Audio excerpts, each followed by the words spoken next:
Hello viewers, আসসালামু আলাইকুম। আজকে আমরা অটোক্যাড 2007 এ লাইন কমান্ড কিভাবে ইউজ করতে হয়, লাইন কমান্ড নিয়ে কিভাবে কাজ করতে হয় এই বিষয়ে কাজটা আমরা শিখব। লাইন কমান্ড দিয়ে কিভাবে ড্র করতে হয় সেই ড্রয়িংটা আমরা আজকে শিখব। তো লাইন কমান্ড ইউজ করে কাজ করার জন্য আমাদের দুইটা পদ্ধতিতে কাজ করতে হয়।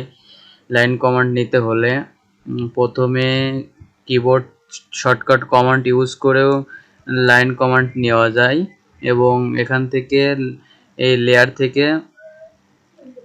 আমরা লাইন কমান্ড নিতে পারি। তো কিবোর্ড থেকে প্রথমে দেখাই। কিবোর্ড থেকে আপনি নিতে হলে প্রথমে আপনাকে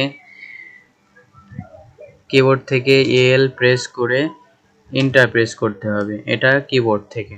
এবং আপনি যদি এখান থেকে নিতে চান সরাসরি, তো এখান থেকে এই যে এই লাইন কমান্ড, এখান থেকে লাইন কমান্ড প্রেস করলো আপনার লাইন কমান্ড সিলেক্ট হয়ে গেল।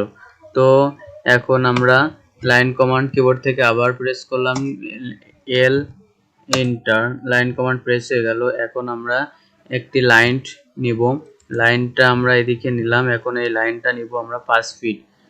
5 ফিট নেওয়ার জন্য আমাদের 5 ফিট এন্টার। এখানে আমাদের লাইনটা 5 ফিট,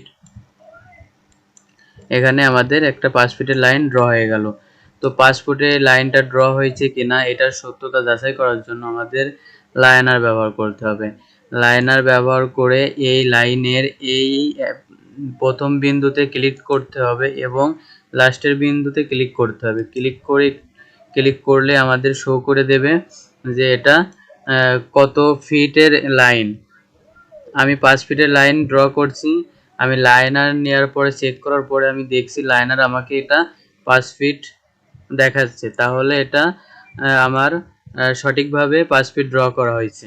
এই ছিল কিভাবে লাইন কমান্ড ইউজ করে আপনারা লাইন নিতে পারেন। তো আশা করি আমার ভিডিওটি থেকে আপনারা উপকৃত হবেন এবং লাইন কমান্ড ব্যবহার করে কাজ করতে পারেন। আল্লাহ হাফেজ।